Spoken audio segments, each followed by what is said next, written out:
Delight IAS पर आप सभी का एक बार फिर से बहुत बहुत स्वागत है। तो आईआर के पॉइंट ऑफ व्यू से एक बहुत ही इंपॉर्टेंट न्यूज़ डिस्कस करने जा रहे हैं। अरब सागर में भारत के समुद्री जहाज़ों पर लगातार ड्रोन हमले किए जा रहे हैं और इसके पीछे हूती विद्रोहियों का हाथ भी बताया जा रहा है। आप लोग जानते हैं यूपीएससी मेंस में पिछले 2-3 सालों में लगातार समुद्री सुरक्षा को लेकर सवाल पूछ रहा है, क्योंकि जब से हिंद महासागर में चीन एक्टिव हुआ है तब से भारत की समुद्री सुरक्षा के समक्ष कई चुनौतियां उभर कर सामने आई हैं। ऐसी स्थिति में सवाल पूछना जायज़ भी है और हम लोग इस टॉपिक के माध्यम से भारत की समुद्री सुरक्षा के समक्ष सभी चुनौतियों को जानने का प्रयास करेंगे। इवन यह भी देखेंगे अब तक इन चुनौतियों से डील करने के लिए भारत ने कौन कौन से प्रयास किए हैं। ठीक है, तो इस टॉपिक को हम लोग होलिस्टिकली डिस्कस करने का प्रयास करेंगे। कुछ fact prelims point of view से इंपॉर्टेंट होंगे, वो भी मैं आप लोगों को वीडियो में साथ साथ बताते चलूंगा। सबसे पहले आप एक चीज़ देखिए भारत के ना कुछ भारत से संबंधित कुछ जहाज़ों पर ड्रोन हमले हुए हैं। और ये हमले क्यों हो रहे हैं? देखिए, हालांकि इन हमलों के माध्यम से कोई ऐसा नहीं है कि जान माल को लेकर नुकसान हुआ हो, बट हाँ, जहाज़ों को अपने स्तर पर जो है व्यापारिक स्तर पर हानि जरूर हो रही है। और देखिए, यहाँ पर इन जहाज़ों का कहीं ना कहीं पे इजराइल के साथ जो था वो संबंध बताया जा रहा था कि भारत के पास वो कुछ सामान लेकर आ रहे थे, इजराइल का जहाज़ था, तो इसके चलते उस पर हमला किया गया है। तो यहाँ पर देखेंगे आप लोग, इजराइल से इस जहाज़ का संबंध था और हूती विद्रोहियों ने ऐलान किया है कि वह इजराइल से संबंधित किसी भी जहाज़ को वो छोड़ेंगे नहीं, है ना। और दूसरा, उन्होंने ये भी कहा है, इससे पहले वो लाल सागर में लगातार अटैक कर रहे थे, है ना, जिससे कई जहाज़ों को नुकसान पहुंचा है। हूतियों को ईरान का बहुत ज़्यादा समर्थन हासिल है, इसलिए वो हमले भी कर रहे हैं। अच्छा, इसके चलते जो इम्पैक्ट हुआ है ना, इसको लेकर हो सकता है यूपीएससी सवाल भी पूछ ले प्री में। इसका इम्पैक्ट ये है कि जैसे नॉर्मली आप लोग जानते हैं कि सबसे व्यस्त मार्ग है ये, है ना, चाहे आप लाल सागर के माध्यम से देख लें और या फिर फारस की खाड़ी के माध्यम से देख लें, यहाँ से जो व्यापार होता है ना, ये काफ़ी ट्रेड रूट जो है काफ़ी बिजी है। अब हो क्या रहा है, इसमें इस रूट पर बहुत सारे अटैक हो रहे हैं, तो जो कंपनियां हैं उनको अफ्रीका के तट से होकर व्यापार करना पड़ रहा है ना। अफ्रीका के माध्यम से, ये देखिए यहाँ पे अफ्रीका के रास्ते उनको व्यापार करना पड़ रहा है। इसके चलते उन कंपनियों की जो व्यापार करने की लागत है उसमें लगातार इजाफा हो रहा है। तो कहीं ना कहीं पे अंतर्राष्ट्रीय स्तर पर बहुत सारी कंपनियों को इस चीज़ को लेकर नुकसान हो रहा है। ठीक है, अब आप यहां पर देखेंगे, इससे पहले भारत ने हूतियों के हमले को देखते हुए अदन की खाड़ी में 2 मिसाइलों से लैस डिस्ट्रॉयर को तैनात किया था। मतलब अपने स्तर पर कुछ समुद्री जहाज़ों को तैनात किया था, जिसके चलते इन जहाज़ों को सुरक्षा प्रोवाइड की जा सके। बट हूती विद्रोही जो हैं लगातार अपने हमलों को बढ़ा रहे हैं। अमेरिका ने भी 20 देशों के साथ मिलकर एक मेरीटाइम फोर्स बनाई है, ताकि इन लोगों की जो कार्रवाई ये लोग कर रहे हैं, इनके खिलाफ जो है एक जवाबी कार्रवाई को अंजाम दिया जा सके। इसके बीच हूतियों ने धमकी दी है कि वे लाल सागर को अमेरिकी जहाज़ों का कब्रिस्तान बना देगी। आप एक चीज़ देखिए, देखो, आप लोगों को पता है कि ये जो हमास है, इसके साथ ये एक संगठन है जिसके साथ इजराइल का युद्ध चल रहा है ना। ये हम लोग इसको लेकर 2-4 बार मैं वीडियो भी बना चुका हूं और आप लोग इसको बहुत डिटेल से जान भी चुके होंगे। अब इस युद्ध के चलते हो क्या रहा है, ईरान, और इस युद्ध में जो हमास है उसको सपोर्ट कौन कर रहा है? ईरान। और ईरान ही जो है ये हूती विद्रोहियों को भी सपोर्ट करता रहा है। सबसे पहले आप देखेंगे कि ये हूती विद्रोही हैं कौन। इससे पहले आप देखिए, भारत के जो रक्षा मंत्री हैं राजनाथ सिंह, इन्होंने ये बात कही है कि जिन लोगों ने अटैक किया है जहाज़ों पे, उनको हम पाताल में भी अगर वो लोग चले जाएंगे तो वहाँ से भी हम खोज के लाएंगे, है ना। तो याद रखिएगा, ये MV साई बाबा जहाज़ इसका नाम है और MV केम प्लूटो। अगर यूपीएससी प्रीलिम्स में पूछ ले कि MV केम प्लूटो और लाल सागर में, या फिर ये पूछे MV साई बाबा, ये न्यूज में रहे हैं, ये दोनों क्या हैं? क्या ये उपग्रह हैं, या ये समुद्री जहाज़ हैं, क्या हैं, या भारत के कोई रक्षा के उपकरण हैं? तो आप लोग याद रखेंगे, ये 2 व्यापारिक समुद्री जहाज हैं जिन पर हाल ही में हमला किया गया है ना। तो इस तरह के सवाल यूपीएससी प्रीलिम्स में बहुत ज्यादा यूपीएससी ध्यान रखता है। तो उन्होंने बोला है कि अगर इस तरह की चीजों को हम छोड़ेंगे नहीं, बख्शेगा नहीं भारत, और भारत की बहुत ही ज्यादा सख्त कार्रवाई इसको लेकर हमेशा से की जाएगी। एक और प्रीलिम्स पॉइंट ऑफ व्यू से याद रखिएगा, इम्फाल अगर यूपीएससी पूछे कि न्यूज में है, ये है क्या? यह एक शक्तिशाली युद्धपोत है जिसको हाल ही में रक्षा मंत्री ने तैनात किया है ना। युद्धपोत, इस तरह की चीजें होती हैं।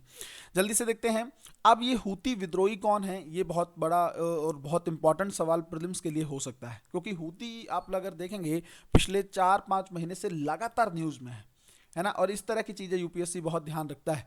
तो हूती क्या है? यमन में एक हिसाब से एक हथियारबंद समूह है। ठीक है, यमन में एक हथियार विद्रोही ग्रुप है जिसने 1990 में उसके यमन के राष्ट्रपति के खिलाफ जो है कहीं ना कहीं पे वो काफ़ी ज़्यादा भ्रष्टाचार कर रहे थे, उसके खिलाफ इन लोगों ने इस ग्रुप को गठित किया था।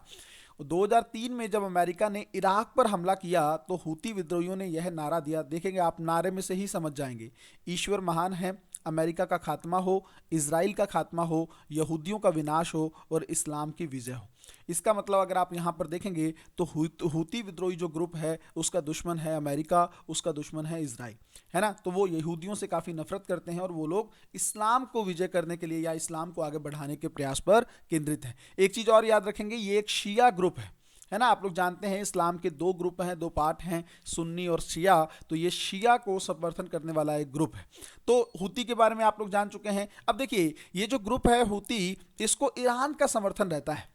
अभी भी अगर आप लोग युद्ध का देख रहे होंगे चीज़ें तो आपको समझ में आ रहा होगा कि इस युद्ध को अगर हमास को किसको सपोर्ट किया कि वो इजराइल पर अटैक करे, ईरान ने। मैंने आपको पिछली वीडियो में बताया भी था कि हमास जो है इतने सारे रॉकेटों के माध्यम से इजराइल पर हमला कर रहा है तो बिना ईरान के समर्थन के संभव नहीं है ना। और इस चीज़ को लेकर अमेरिका ने भी बार बार ईरान पर निशाना साधा है। तो कहीं ना कहीं पे ईरान ही है जो इस पूरे मैटर को, और वो भी मैंने बताया था कि क्यों ईरान जो है इस समय जो है इस क्षेत्र में हमास और इजराइल के बीच में युद्ध का कारण बन गया है, क्योंकि ईरान नहीं चाहता है कि यूएई और सऊदी अरब जैसे देशों के साथ इजराइल के संबंध सामान्य हों। इसलिए ईरान लगातार जो है आग में से घी, जलती आग में से तेल डालने का काम कर रहा है। सबसे पहले अब हम लोग देखते हैं कि भारत की समुद्री सुरक्षा को लेकर कौन कौन सी चुनौतियां हैं, जल्दी से देखेंगे इसको। देखिए सबसे पहले आप एक चीज़ देखिए कि जब से चीन जो है इस क्षेत्र में एक्टिव हुआ है, और मैंने आपको कई बार बताया है कि जो स्ट्रिंग ऑफ पर्ल्स की चीन की नीति है ना, क्या है ये नीति। इस नीति के माध्यम से चीन जो है भारत को घेरना चाहता है ना। जैसे भारत का ये तट है तो वो हिंद महासागर में छोटे छोटे सैन्य अड्डे बनाकर अपने अपने प्रोजेक्ट बनाकर तो वो भारत को चारों तरफ से घेरने का प्रयास कर रहा है ना। इस नीति को काउंट, और ये नीति जो है चीन की, इसका सबसे बड़ा केंद्र कौन है, हिंद महासागर। कौन सा क्षेत्र है जहां पर ये इस नीति को इंप्लीमेंट कर रहा है, हिंद महासागर में। और हम उसी की वहीं पे अगर चीन आएगा तो एक बहुत बड़ी चुनौती तो खड़ी होगी ना। और इवन चीन जो है आप लोगों को पता है बहुत सारी चीन की पनडुब्बियां इस क्षेत्र में आती रहती हैं, है ना। और कई देशों के अधिकारों का, समुद्री क्षेत्र के अधिकारों का जो है उल्लंघन करती रहती हैं। ये पनडुब्बियां रिसर्च करने आती हैं, है ना, ताकि कल को आगे चलकर भारत के साथ अगर कोई चीज़ें खराब होती हैं तो चीन उन चीज़ों का फ़ायदा उठा सके। अंडमान जो है सागर के साथ बहुत बार चीन की पनडुब्बियों को देखा गया है। ऐसी कंडीशन में दूसरा आप देखेंगे जो समुद्री डकैती है वो भी भारत की समुद्री सुरक्षा के समक्ष एक बहुत बड़ी चुनौती है। आपको पता है सोमालिया वाला जो क्षेत्र है जिसको हम लोग हॉर्न ऑफ अफ्रीका कहते हैं, यहाँ पर बहुत ज़्यादा समुद्री डकैती होती है। इवन गिन्नी की जो खाड़ी है अफ्रीका के, यहाँ पर भी अगर आप देखेंगे तो बहुत ज़्यादा समुद्री डकैती के मामले देखने को मिलते हैं। तो ऐसी कंडीशन में कहीं ना कहीं पे भारत के साथ होने वाला व्यापार भी प्रभावित होता है। ये भी भारत के लिए एक बहुत बड़ी चुनौती के रूप में उभरता है। इवन आप देखेंगे बहुत तकनीक के स्तर पर ये देश जो हैं डे बाय डे बहुत इंप्रूव कर रहे हैं, है ना। और टेररिस्ट ग्रुप अगर आप देखेंगे 9/11 का जो भारत पर हमला हुआ था, ये हमला कहीं ना कहीं पे भारत में इसी मामले से समुद्री सुरक्षा के माध्यम से ही हुआ था। समुद्री रूट के माध्यम से ही कुछ आतंकवादी मुंबई में आए थे। तो ऐसी कंडीशन में जो है आप अंदाजा लगा सकते हैं कि समुद्री सुरक्षा भारत के लिए बहुत जरूरी है ना। और आपको पता है कि जो जो स्थलीय सीमा होती है उसको सुरक्षित करना फिर भी थोड़ा आसान होता है, पर समुद्र के तहत सीमा को सुरक्षित करना अपने आप में एक बहुत बड़ी चुनौती है। तो अब भारत ने इस दिशा में कौन कौन से प्रयास किए हैं, अगर आप देखेंगे सागर नीति, ये याद रखेंगे बहुत इंपॉर्टेंट है। इसके तहत भारत जो है अपने बुनियादी अवसंरचना को देखिएगा, एक ये भी बहुत बड़ी चुनौती है भारत की समुद्री सुरक्षा को लेकर कि हमारा बुनियादी अवसंरचना हमारी बहुत बेहतर नहीं है ना। तो इसको बेटर करने की जरूरत है। सबसे पहली चीज तो इस पे ध्यान देना होगा भारत को। और दूसरा, जैसे मैंने आपको बताया कि ये वाला जो सागर नीति है इस पे भारत ये प्रयास करेगा कि हिंद महासागर क्षेत्र में वह एक सुरक्षा प्रदाता के रूप में अपनी भूमिका निभाए। कहने का मतलब ये है कि भारत अपनी सुरक्षा को तो इंश्योर करे ही करे, साथ में मालदीव, मॉरिशस, है ना, श्रीलंका, ऐसे देशों को भी सुरक्षा उपलब्ध करवाए, जिससे भारत की एक छवि जो है अंतर्राष्ट्रीय स्तर पर इस क्षेत्र में बनेगी, है ना। और सुरक्षा प्रदाता के रूप में भारत अपने आप को स्थापित कर पाएगा।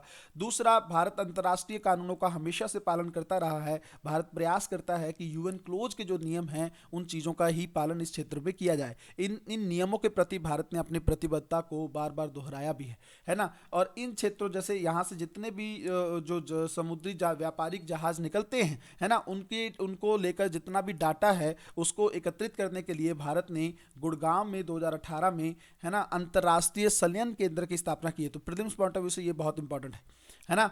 गुड कहाँ पे इस्टेब्लिश किया गया है और इससे होगा क्या, इससे यह होगा जितने भी जो वाणिज्यिक नौवहन के जो जहाज हैं यहाँ से निकलेंगे, है ना, जो भी यहाँ से समुद्री या व्यापारिक जहाज निकलेंगे, इनको लेकर एक प्रॉपर डाटा जो है भारत अपने पास रखने का प्रयास करेगा, ताकि हमें यह पता चल सके कि अगर कोई इलीगल गतिविधि हो भी रही है उससे भारत बहुत पहले थोड़ा सा अवेयर हो जाए। ठीक है, तो ये कुछ समुद्री प्रयास हैं जो भारत लगातार इस क्षेत्र में कर रहा है। इसके अलावा और क्या करने की जरूरत है, सबसे ज्यादा तो भारत को बुनियादी अवसंरचना को बेहतर करना होगा, है ना। भारत को जो भारत की कोस्ट गार्ड जो हैं, है ना, इंडियन कोस्ट गार्ड जो हैं, तटरक्षक दल जो हैं, उनको बहुत ज़्यादा ट्रेन करने की ज़रूरत है, ताकि किसी भी चीज़ से डील करने के लिए बहुत ज़्यादा सीरियसली मैटर वर्क कर सकें, है ना।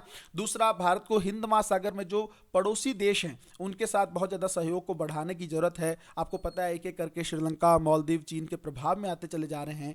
इन देशों के साथ भारत को बहुत अच्छा सहयोग बढ़ाने की ज़रूरत है, ताकि हिंद महासागर में भारत मिलकर जो है समुद्री सुरक्षा की चुनौतियों का सामना कर पाए। ठीक है, तो मुझे लगता है इस वीडियो में काफ़ी हद तक हम लोगों ने इस टॉपिक को डिस्कस कर लिया है। मिलते हैं अगली वीडियो में, तब तक अपना ध्यान रखेंगे, अपनी पढ़ाई को बहुत अच्छे तरीके से करते रहेंगे। आप लोग टेलीग्राम ज्वाइन कर सकते हो, ताकि इससे रिलेटेड या फिर जितना भी यूपीएससी को लेकर कोई अपडेटेड डाटा आ रहा है मैं वहाँ पे शेयर करता रहता हूँ, उसका फ़ायदा जो है आप लोगों को मिल सकता है। बहुत बहुत धन्यवाद, अगली वीडियो में मिलते हैं, तब तक अपनी पढ़ाई को ध्यान रखें, अपनी पढ़ाई को करते रहें और अपनी चीज़ों को इसी बेहतरी के साथ आगे बढ़ाते रहें। बहुत बहुत धन्यवाद।